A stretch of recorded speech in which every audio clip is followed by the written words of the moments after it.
Então vamos aqui para mais uma aula do tópico bombas centrífugas. Vimos então a lógica na aula anterior na montagem da curva característica de uma bomba e a curva do sistema. Então entendemos fisicamente o significado disso. Agora vamos falar sobre um outro ponto muito importante que diz respeito à cavitação, que seria a cavitação, né? Então temos a cavitação como sendo um tópico bastante importante e necessário, né, de ser avaliado na etapa de projeto, inclusive.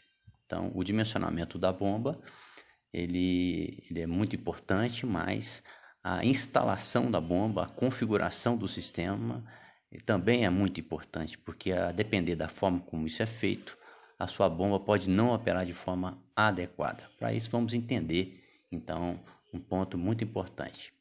Quando o fluido vai entrar no bocal de sucção de uma bomba, quer dizer, esse motor, esse eixo aqui, dito eixo do rotor, né, ele tem um sistema de ímãs aqui, né, que está preso, né, ele está no interior, ele fica aqui no interior, esse eixo aqui, ele vai ficar preso a um motor elétrico, e esse motor elétrico está ligado em uma tomada. Essa tomada, provavelmente, ela tem uma frequência lá de 60 Hz, né, e corrente alternada, de maneira que essa frequência 60 Hz de forma alternada faz com que esse ímã aqui, que está preso a esse eixo, ele tende a buscar um equilíbrio, né? Ele vai ora ser repelido, ora ser atraído, de maneira que isso faz com que esse eixo gire. A grosso modo, de forma bastante simplificada, talvez até um pouco grosseira, é isso que acontece. Esse eixo, então, girando, ele faz com que a pá do rotor, né, que está aqui nessa posição aqui, que está dentro da voluta, né, que se a gente olhar separadamente, a gente vê isso aqui, então a voluta, né, esse formato caracol aqui, nós temos uma voluta, né, em que você tem aí, então, no centro dessa voluta aqui, você tem posicionada a pá do rotor, que está então localizada aqui. Ao girar essa pá do rotor, você gera uma região de baixa pressão, onde a pressão menor é exatamente a pressão no centro dessa pá do rotor. Então, exatamente na região central aqui, você tem as menores pressões. Essa pressão cai a ponto que o fluido externo, que está lá na sua região de captação, ele consegue vir e entrar para dentro do sistema. Então, a pressão externa, ela é suficiente para fazer com que o fluido seja empurrado para dentro da sua bomba, porque a pressão aqui caiu a ponto de que essa diferença de pressão externa com a pressão nesse ponto é suficiente para acelerar esse fluido para dentro da bomba. Então a bomba não está succionando, a pressão externa está empurrando, porque essa pressão aqui caiu a esse ponto suficiente para promover uma aceleração desse fluido. Pois bem, quando o fluido chega aqui, esse movimento que ocorre aqui, né, ele vai fazer com que esse fluido seja jogado, então, para a periferia. Só que esse fluido que é jogado para a periferia não é um processo em que você joga ali 10 ml de água, uma porção de água para dentro do sistema. Não, o sistema está sendo alimentado. Então, esse fluido chega e está chegando fluido novamente. Então, é um processo contínuo. De maneira que esse fluido que atingiu essa região, ele é empurrado pelo fluido que chega na sequência. Então, de forma com que esse fluido todo que está aqui, ele não vai ficar parado, ele vai ficar em movimento, né? Pela entrada de novo volume de fluido, faz com que esse volume de fluido aqui dentro, ele vai fazer esse caminho aqui. Obviamente que tudo isso aqui preenchido por fluido, né? Esse fluido, então, ele vai descarregar aqui no bocal de descarga. Então, basicamente, o que nós temos é uma aceleração desse fluido dado o ponto de captação, entrando para dentro da bomba, atingindo a pá, ganhando então o movimento aqui centrífugo, e por isso ela chama bomba centrífuga, em que esse fluido aqui, ele vai então ser carreado, né, jogado para fora da bomba no seu bocal de sucção, de descarga. Se a gente observar bem, nós temos aqui alguns aspectos importantes, né? Essa voluta, ela começa com uma área menor e essa área vai aumentando. né? Então, aplicando aqui a conservação de energia, fica bastante claro para nós que eu estou convertendo energia cinética em energia aqui de pressão. Então, basicamente, eu estou convertendo, então, eu estou ganhando, convertendo energia cinética em pressão. E essa conversão é que garante que esse fluido consiga vencer os obstáculos até chegar no ponto de destino. Então, basicamente, é esse o papel da bomba. Ele está convertendo essa energia que veio a partir, né, de uma corrente elétrica que alimenta o motor elétrico e faz com que esse sistema gire. Esse giro faz com que essa pressão aqui nessa região central caia. Essa pressão caindo faz com que o fluido consiga entrar para dentro da sua bomba. E uma vez que ele atinge as pás, contato físico, mecânico de fato, faz com que esse fluido seja acelerado para uma região de voluta, onde ele converte energia cinética em energia de pressão e ganha, então, a energia necessária para atingir o ponto de destino. Então, basicamente é esse aí o papel, então, da bomba centrífuga, né? E o que a cavitação tem a ver com esse processo todo? Veja bem, se nós estamos falando aqui de um processo onde eu tenho uma força motriz para que esse fluido parta do ponto de captação para dentro da bomba, então seja acelerado e até o ponto de descarga, a força motriz para isso é uma diferença de potencial aqui que é gerada por uma baixa pressão nessa região central, pelo movimento dessas pás, presa a um eixo de rotor que está preso ao motor elétrico. Então, essa região de baixa pressão aqui, o que acontece? Se a minha pressão nessa região cair abaixo da pressão de vapor do fluido, a tendência é que esse fluido sofra uma evaporação. Só que esse fluido ele não chega e fica parado na região de menor pressão. Ele chega e ele é jogado para a periferia. É isso? Ele entra e rapidamente ele é jogado para a periferia, né? Então, mas na periferia ele não fica parado, porque chega mais fluido que vai empurrando. Então esse fluido vai se movimentando. Então perceba que ele está numa região de velocidade mais alta e pressão mais baixa. Então se a pressão caiu abaixo da pressão de vapor, ele vira vapor. Só que ele continua caminhando e caminhando para uma região em que a pressão vai aumentando. A cada incremento de distância que você dá no sentido do bocal de sucção, a cada incremento aqui no sentido de saída do bocal de sucção, a pressão vai aumentando. Cada vez mais a pressão vai aumentando. De maneira que chega um ponto em que essa pressão volta a ser uma pressão maior do que a pressão de vapor. Então, o seu fluido que está na fase vapor tende a voltar para a fase líquida.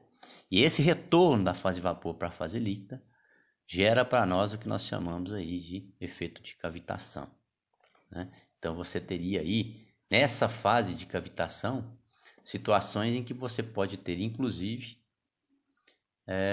fraturas, você pode ter rompimentos, né, perfurações nas pás do rotor, nas partes internas da sua bomba, ok?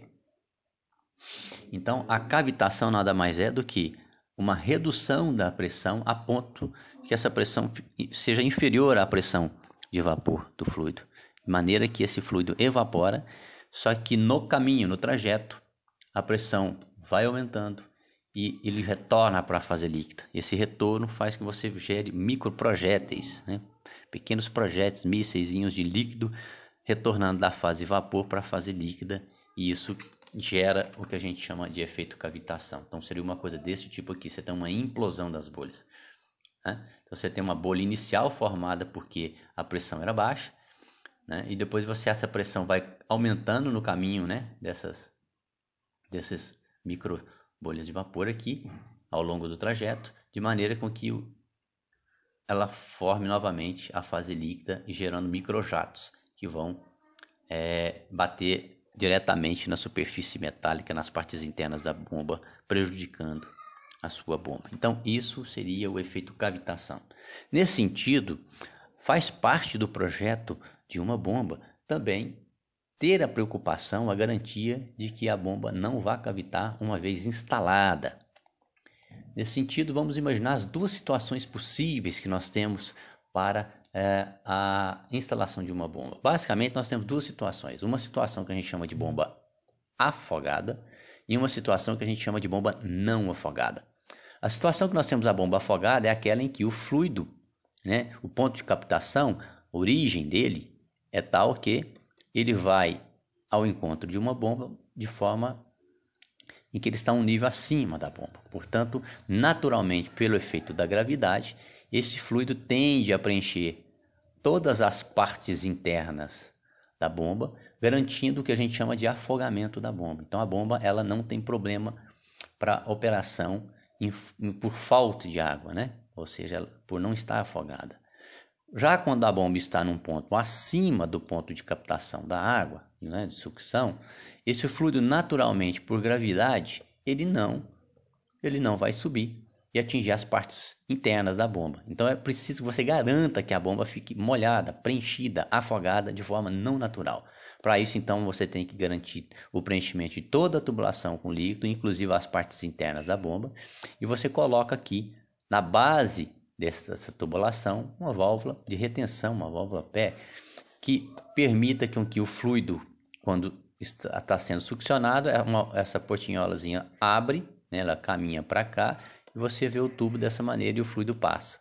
Quando para então a operação da bomba, essa portinha tende a vir para cá, né, e você tem algo desse tipo aqui que impede que o fluido retorne e esvazie a bomba. Então você mantém a bomba afogada de forma forçada, não natural, ok?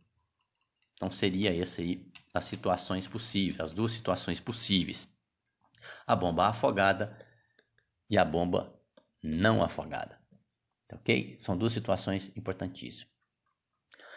No conceito de cavitação, nós falamos na situação em que a pressão em algum ponto no interior da bomba ela cai abaixo da pressão de vapor e por isso ocorre a evaporação, e num segundo momento, com o movimento desse fluido, ela atinge uma região de maior pressão e ela retorna para a fase líquida. E aí você tem, né, o início e o final do processo de cavitação, se dando inicialmente na região de menor pressão, né, e o ciclo fechando numa região onde a pressão aumenta, onde a fase líquida é novamente gerada a partir do vapor. Pois bem, é importante, então, destacar que, antecipadamente, você tem que ser capaz de prever, né? De antecipar o efeito de cavitação. Para isso, nós temos, então, as duas situações possíveis. Vamos ilustrar aqui a primeira situação, então. Eu tenho aqui um ponto 1, eu tenho aqui uma bomba, eu vou levar um fluido para um ponto 2 de interesse, né? Então, eu tenho no Z2... Aqui eu tenho 1.1. Num primeiro momento, quando a gente pensa no conceito de NPSH, que tem a ver com a energia líquida total disponível no bocal de sucção da bomba, eu esqueço tudo o que acontece do lado direito. A minha referência passa a ser a bomba. Então eu quero saber o que acontece no ponto 1 e o meu ponto 2 passa a ser aqui, exatamente no bocal de sucção da bomba. Então eu quero saber quanto de energia o meu fluido tem aqui. Naquela lógica que eu sempre gosto de explorar, eu prefiro pensar em pressão. Então vamos imaginar o seguinte, olha, no ponto 1 eu tenho P1 sobre gama, mais V1 ao quadrado sobre 2G, mais Z1. Ok? A energia no ponto 1, ela é igual a quem? Ela é igual à energia no ponto 2.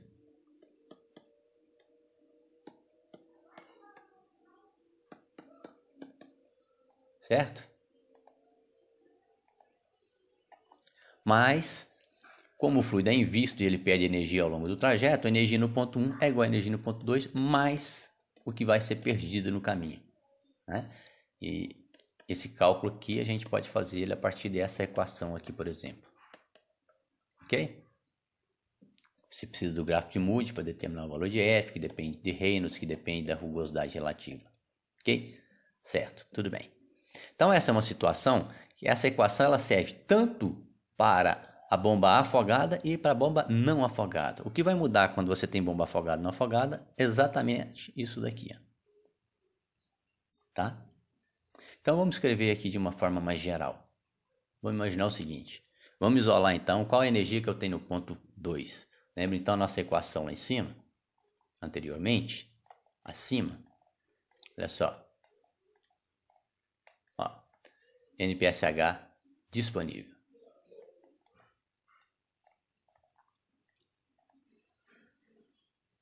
Então, qual é a energia que eu tenho lá no ponto 2? A energia que eu tenho no ponto 2 é simples, né, pessoal? É exatamente aqui o meu índice 2. Então, eu vou isolar meu índice 2 para saber qual é a energia que eu tenho no ponto 2. Então, a energia que eu tenho no ponto 2, ela nada mais é do que o seguinte, ela é P1 sobre gama mais V1 quadrado sobre 2G mais Z1. Só que Z1, nessa situação aqui, ele está acima. Z1 está acima de Z2. E a referência minha Z2 é 0. Que é o nível da bomba. Então aqui eu tenho uma cota positiva e aqui eu tenho valor 0 para Z2. O que me leva então a zerar esse termo aqui, ó. Isso aqui vale 0. Ok? Se eu tiver com a bomba não afogada, eu inverto isso. Então vamos lá. Isso aqui menos HT. Essa energia que eu tenho no ponto 1. Desculpa, que eu tenho no ponto 2. Ok? Olhando isso aqui, então, de uma forma que eu gosto mais de explorar, isso aqui é a minha pressão total que eu tenho no bocal de sucção. Essa é a pressão total que eu tenho no meu bocal de sucção. Essa pressão total que eu tenho no bocal de sucção, ela tem que ser nas suas formas, né? Na sua pressão estática, termodinâmica, pressão dinâmica, pressão de cota, menos a pressão que eu perdi, né, ao longo do caminho. De maneira, então, que essa pressão aqui subtraída do meu NPSH requerido. O que é NPSH requerido? É energia que a bomba exige do fluido para que esse entre para dentro da bomba. Então, quando o fluido atinge o bocal de sucção, para que ele entre para dentro da bomba, então nós estamos falando isso aqui, ó. Quando o seu fluido atinge, o fluido saiu lá do seu ponto de captação, ele está vindo. Ao chegar aqui na entrada, no bocal de sucção, ele paga um preço para atravessar essa parte aqui da bomba até atingir a pá do rotor, onde ele vai ser acelerado. O preço que se paga em termos de energético aqui, nós chamamos isso de NPSH requerido. Ok? É o NPSH requerido. Então, nós podemos dizer basicamente que essa pressão total que eu teria no meu sistema, no bocal de sucção, que subtraída dessa pressão que eu vou perder por conta que é requerida pelo bocal de sucção da bomba, isso tem que ser maior do que a pressão de vapor expressa em unidade de comprimento, porque está todo mundo expressa em unidade de comprimento, portanto aqui a pressão de vapor do meu fluido dividido pelo peso específico dele, né? Lembrando que gama é ρg, ok? Então, essa é a equação que nós temos. Essa é a equação que nós temos. Olhando para essa equação, a gente chega à seguinte conclusão, olha só. Que P1 sobre gama mais V1 quadrado sobre 2G mais Z1 menos HT menos PV sobre gama tem que ser maior do que o NPSH requerido.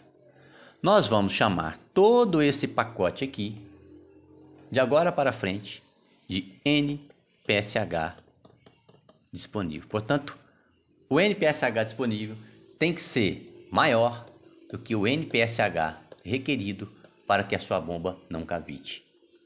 De maneira que eu tenho sempre então que olhar para essa expressão aqui, garantir que esse valor seja maior do que esse, para que a minha bomba funcione sem a cavitação. Então isso é muito importante. Lembrando que todo mundo que tem índice 1 nessa equação, o P1 depende do ponto de partida, né?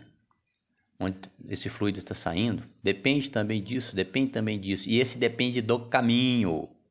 Depende fortemente do caminho, né? E essa cota aqui também, como ela é em referência à posição da bomba, também depende da localização da bomba. Portanto, eu posso, a depender da posição da minha bomba, Se essa bomba está numa posição aqui, de repente ela vem para uma outra posição aqui, de repente ela vem para uma outra posição aqui, eu posso alterar então esses termos aqui da minha equação, de maneira que eu posso, também alterando, quem sabe, o diâmetro da tubulação e tudo mais, eu posso alterar o resultado líquido desse cálculo aqui, de maneira que o NPSH disponível seja maior ou menor do que o NPSH requerido. Na situação em que ele é menor, eu tenho cavitação. Na situação em que ele é maior, eu tenho uma operação adequada da bomba. Ok? Ah, mas o que aconteceria se a bomba fosse não afogada? Se a bomba fosse não afogada, que é essa outra situação que eu tenho aqui, não muda absolutamente nada. O que muda é só a relação Z2 para o Z1. Nessa situação aqui, a referência é a própria bomba, então a bomba aqui Z2 pode continuar sendo um valor, a posição onde a bomba está, né? Eu posso chamar isso aqui de um Z2 igual a 0, e aí o meu Z1 seria negativo. Z1 seria negativo, ou posso fazer o contrário, eu posso fazer aqui sendo 0 o meu Z1, e aqui o meu Z2 sendo um Z2 negativo, porque eu estou subindo, né? De maneira que tanto faz o resultado final será o mesmo. Então, ou Z2 é 0 e eu tenho um menos Z1 aqui, ou Z1 é 0 e eu tenho um menos Z2 aqui. De maneira que no final aqui eu tenho, nessa expressão aqui, subtraindo o valor da cota. Eu vou subtrair o valor da cota que eu tenho aqui, ó. Né? Seja subtraindo, então, independente de quem eu zerei ou não, vai ser essa cota a menos. Então, por exemplo, se o Z2 aqui está a 10 metros, eu estou chamando, então, o ponto 1 de 0, aqui eu tenho menos 10, por isso que está aparecendo aqui menos 10. Ah, mas eu quero chamar aqui em cima de 0, tudo bem. Então, vai ser 0 e o Z1 vai ser menos 10. Também aqui vai aparecer menos 10 de todo jeito, o Z2 zeraria e aqui ficaria o mais Z1 que seria menos 10. Então não muda, é uma questão de referencial, não altera o resultado final, tá ok? Então tá aí o conceito de NPSH requerido, NPSH disponível, muito importante essa forma de abordar isso, né? Para que você entenda de uma vez por toda o conceito de NPSH disponível, tá ok? Muito obrigado e até a próxima.